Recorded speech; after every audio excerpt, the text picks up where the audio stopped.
जिभेची चव वाढवणारी तसेच जेवणाची लज्जत वाढवणारी आणि भूक नसताना देखील चार घास जास्त खायला लावणारी अशी चटपटीत कैरीची चटणी तर कशी बनवायची बघायचं असेल त्यासाठी रेसिपी पूर्ण बघा। Praise the Lord bless food रेसिपीमध्ये आपल्या सर्वांचं खूप मनापासून स्वागत। आणि मंडळी, उन्हाळा आलाय आणि आंब्याची आठवण आली नाही हे असं होणार आहे का? तर बघता क्षणी तोंडाला पाणी सुटणारी अशी कैरी म्हणजे कच्चा आंबा तर जेवणामध्ये भाजीऐवजी सगळ्यांनाच काहीतरी चटपटीत खायला आवडतं आणि विशेष म्हणजे उन्हाळ्यामध्ये जास्त मसालेदार चमचमीत असे पदार्थ खाण्यापेक्षा काहीतरी आंबट गोड असे पदार्थ थंड पेय प्यायला सगळ्यांनाच आवडतात। तर आज आपण जेवणाची लज्जत वाढवणारी तसेच जिभेची चव वाढवणारी अशी कैरीची चटपटीत झटपट होणारी अशी चटणी कशी बनवतात ती बघणार आहोत। तर इथे मी कैरी घेतलेली आहे जी स्वच्छ धुतलेली आहे। तर आधी आपण काय करायचं आहे, कैरीच्या वरची साल काढायची आहे। तरी पिलरने तुम्ही काढू शकता। कैरीची साल घातल्यामुळे कडवटपणा येतो म्हणून कैरीची साल काढून घ्यायची आहे आणि आतला जो पांढरा गाभा आहे तो घ्यायचा आहे। तर चटणी बनवताना शक्यतो कच्चीच कैरी घ्या, पिकत आलेली किंवा अर्ध कच्ची अशी अर्ध पिकलेली अशी घ्यायची नाहीये। कच्च्या कैरीची चटणी छान होते। तर ही मी कैरी आधी छान अशी सोलून त्याच्या आतले काप काढून घेते। तर हे पहा, इथे मी कैरीची साल काढून कैरी मस्त असे तुकडे मग करून घेतलेले आहे। तर ही कच्ची कैरी आहे, आवाज तुम्ही बघू शकता। तर करकरीत आहे कैरी म्हणजे ही कच्ची आहे। याचा रंग थोडासा पिवळसर आहे पण ही पिकलेली नाहीये। तर इथे मी घेतलेली आहे कैरी। तर कैरी कितपत प्रमाणामध्ये आंबट आहे, काही कैऱ्या आंबट असतात काही कमी आंबट असतात।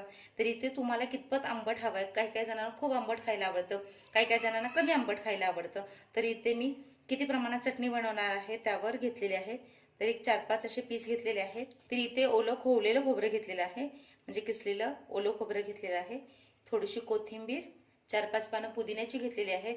पुदिन्यामुळे चटणीची चव छान लागते, वासही छान येतो आणि तसेच पचनाला चटणी हलकी होते म्हणून मी इथे पुदिना घेतलेला आहे। पुदिना तुमच्याकडे नसेल नाही घेतला तरीही चालेल। इथे अर्धा चमचे जिरे घेतलेले आहेत, अख्खे जिरे। इथे मीठ घेतलेलं आहे चवीनुसार आणि इथे 3 ते 4 मी मिरच्या घेतलेल्या आहेत।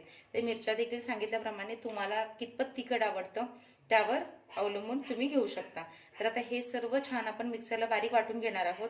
तर ना फोडणी द्यायची ना शिजवायचं, अतिशय कमी वेळेमध्ये बनणारी अशी ही चटपटीत चटणी आहे।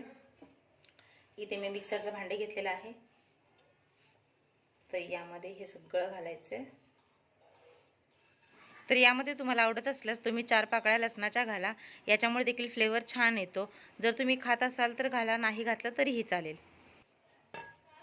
आणि वाटतानाची आणखी एक महत्त्वाची गोष्ट म्हणजे यामध्ये आपल्याला खूपही पाणी घालायचं नाही, आपल्याला सुकी चटणी वाटायची आहे। सुरुवातीला पाणी न घालता असंच वाटून घ्या।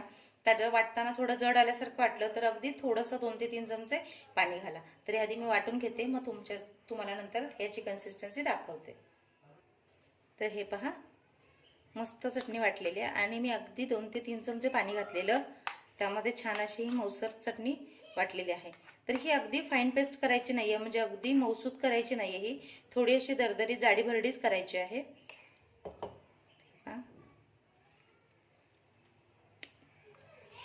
परफेक्ट तिखट आहे, परफेक्ट आंबट आहे।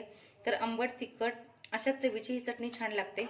तर अशा पद्धतीने आपली झटपट अशी कच्च्या कैरीची चटणी चटपटीत तयार झालेली आहे। तोंडी लागण म्हणून घ्या, घरात कोणती भाजी नसेल तेव्हा हा बेस्ट ऑप्शन आहे।